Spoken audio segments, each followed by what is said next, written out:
This is PC747 with the Next Up YouTube. In today's video, we're going to be setting up the Samsung A51.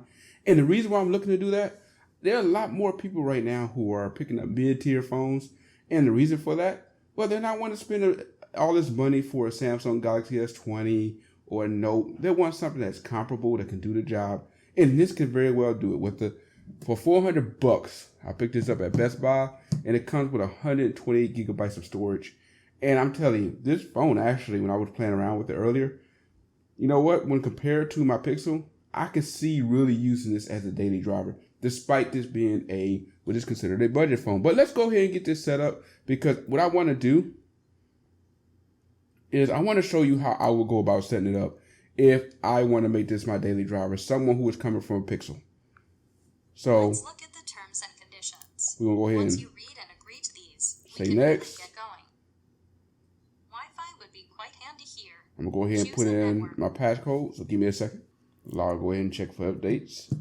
Now, I already went through this before, and while we're waiting for the check for updates, I will say one thing about this phone that really impressed me, and I will show this in a bit once I get it up and running. What impressed me was the display.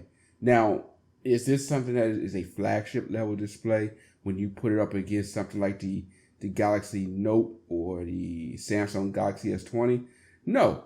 But when you compare it to a lot of phones out there, it is very comparable. And I think for a lot of people, if you're going to make this your daily driver, you're really not going to feel like you're missing out at all. I think that really Samsung did a good job putting this thing together. I also took a couple of pictures with this, which I will show right here.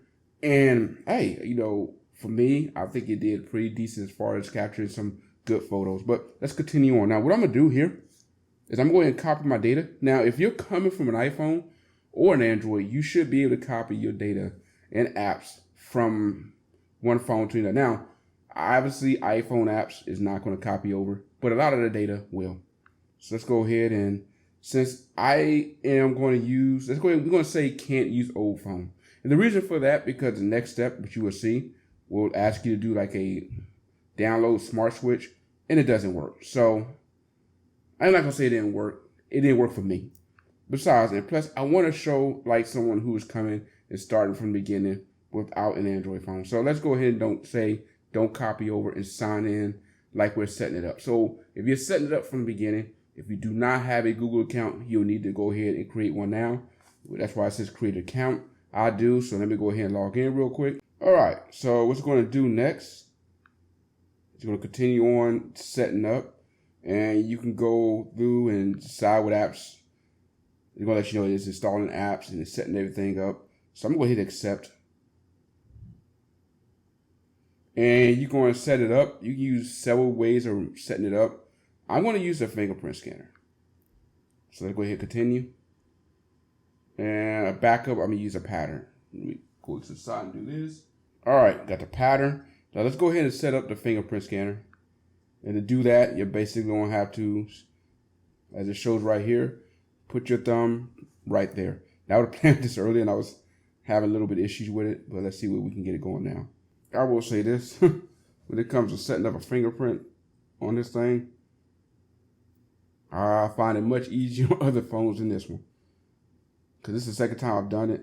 And most of the time when I do these on other phones, I'm done within 30 seconds. This thing is actually taking quite a bit.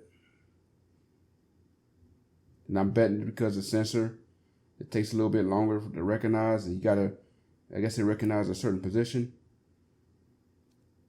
Now, if I was to do this again, I'd probably use face recognition over fingerprint sensor. But we got it. We're gonna go ahead and skip next. I'm not gonna add another fingerprint. All right, so what I like about this, we can decide what apps we want to have installed. So this we're gonna do. Let's uncheck some of these apps. I don't want Samsung Calendar. I don't want Samsung Note. I don't care about the wearable. Let's see if we can remove. Nope, I don't care about smart things. Let's see, I don't want members. I don't want health. Definitely don't want Spotify. Don't need this. Now, if you're going to use it for a company phone, definitely leave this on. Or if you want to get your company emails, if your company use Microsoft Outlook, but I'm not 4 down. So let's go and do this. Let's do on LinkedIn. Let's do that. Let's see. Hit OK. Log into a Samsung account to get the most out of your device.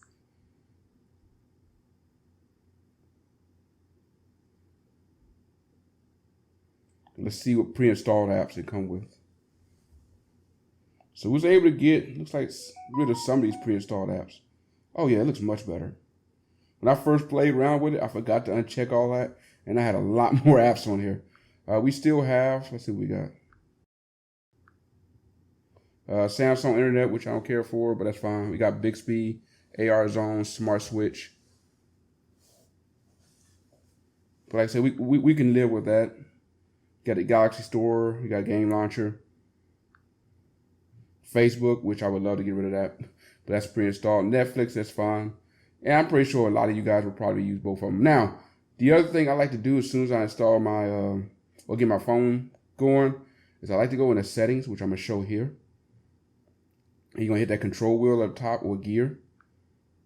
And we're going to go to About Phone. We're going to go with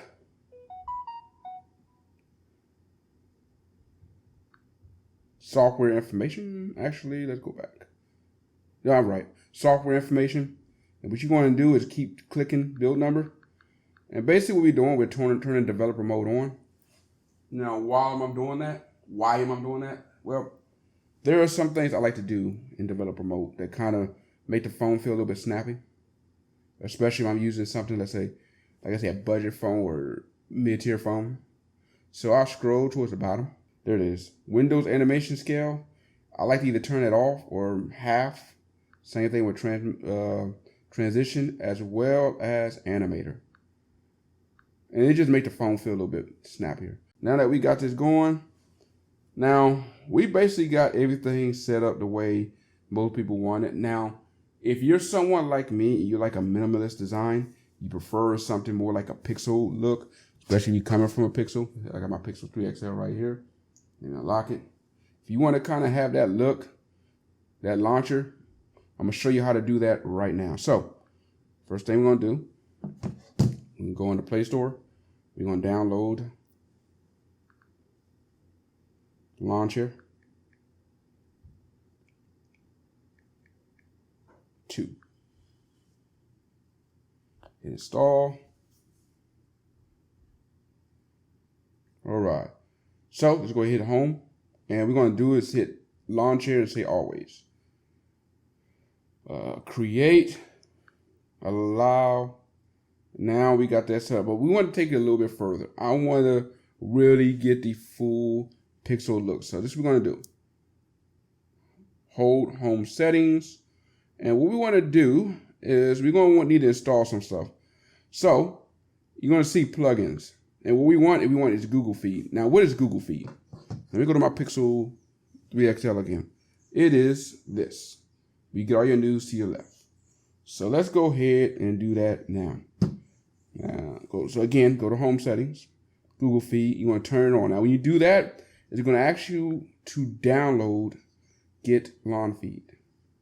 So allow it to do that. Go ahead and say download. Hit allow and hit download. There you go, open file. And it's going to ask you to go to settings, hit allow source, and then go back, install. All right, once you're done, hit done, go back to home, press and hold the home button again. Let's go to home settings, and let's go turn on show Google App Feed. Boom, and now,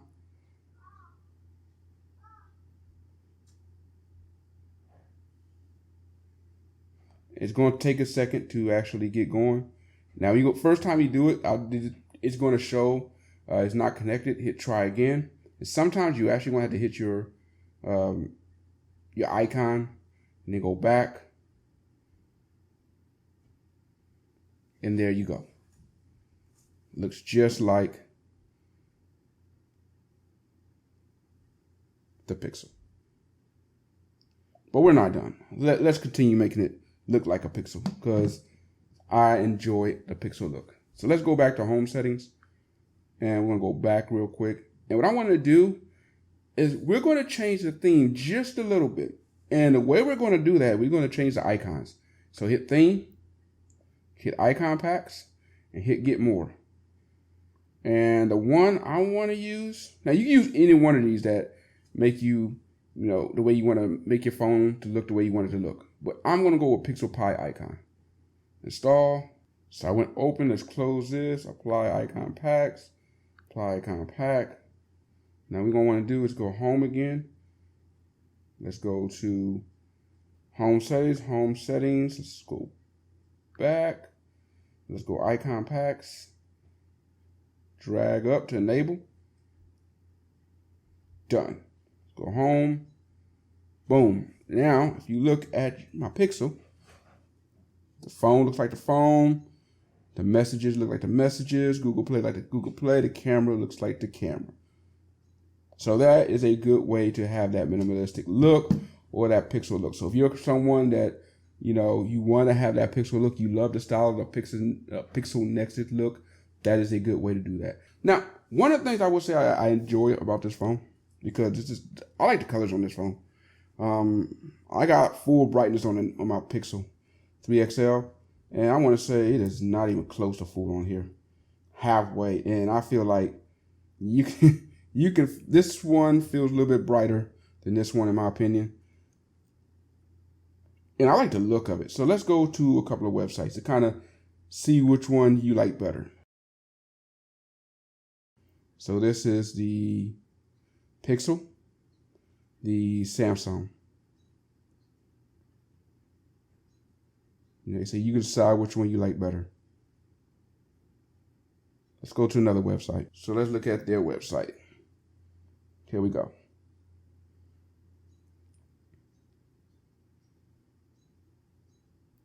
Again, this was a high-end phone 2 years ago, and this is considered a budget phone. All right, so let's go into YouTube. Take a listen to a video. You decide which one you think is louder and which one isn't. Actually, I'm going to say the first Pixel as well.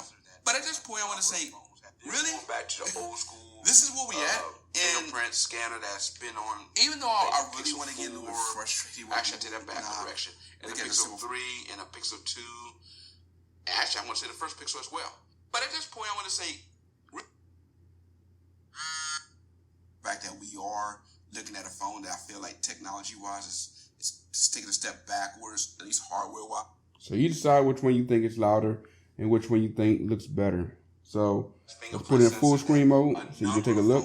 They're going back to the old school zoom in. Fingerprint scanner that's been on like the Pixel 4. Actually, I take that back. Correction. And the Pixel 3 and the Pixel 2. Actually, I'm going to say the first Pixel as well. But at this point, I want to say, really? This is where we at. And even though I really want to get a little bit frustrated with Google when I look at the simple fact that we are looking at a phone that I feel like technology-wise is taking a step backwards, at least hardware-wise, based on what we're seeing so far. I have to be... All right, let's look at this one. Based on what we're seeing so far, I have to be honest. I'm looking at this in sort of a positive. I'm looking at this and hear me out, because I know I've been a big critic. Because I know I've been a big phone critic. I feel like.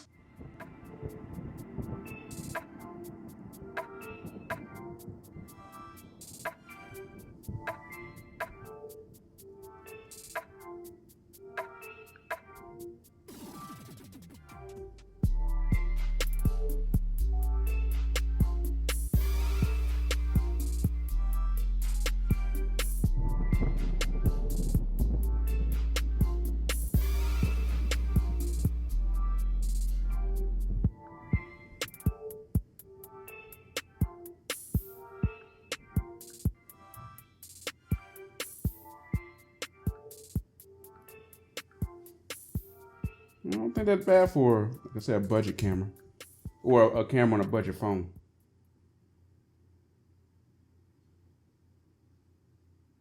That's the video I took. And just another, this is not me trying to form your opinion of your phone. It's going to be up to you whether you decide this is the budget phone that you want to get. I'm just going to show you every aspect that I can. So here is your power/Bixby button, your volume rocker up and down. Here's your SIM tray and get focused. Your SIM tray and SD card slot. You do have a 3.5mm headphone jack, as well as the USB Type-C. Here's your speaker on the bottom. And that's it. As far as cameras, it looks like you got 1, 2, 3, 4. This also have Samsung Pay, which I will argue is one of the best Samsung, or which is one of the best pay apps out there compared to that of the Google and the Apple Pay, because it's backwards compatible. Let's see if we can turn off Bixby side key. All right, let's see if it allows me to turn. There we go. Press and hold. And double press to quick to launch the camera. So now that we did that, and by the way, so you see how I did that, go to advanced feature, side key, and this is the side key right here. And you could turn that to make that just a basic power option. And that's going to be great. Nice. So if you go to hit that and you get tired of Bixby coming up, that's how you change that. Now, everything is right. You can double tap to bring up the camera. Anyway, that's all I got. That was basically a quick video showing how to set up the Samsung Galaxy A51. Again, a budget phone. This video is not meant to either recommend or tell you not to buy this phone. It's basically showing you if I, as a person who enjoy flagship phones, had to use this as a daily driver, what I would do to set it up so that this phone feels just as smooth as my Pixel over here, and that would be the way I would go. Anyway, this is PC747 with the next up.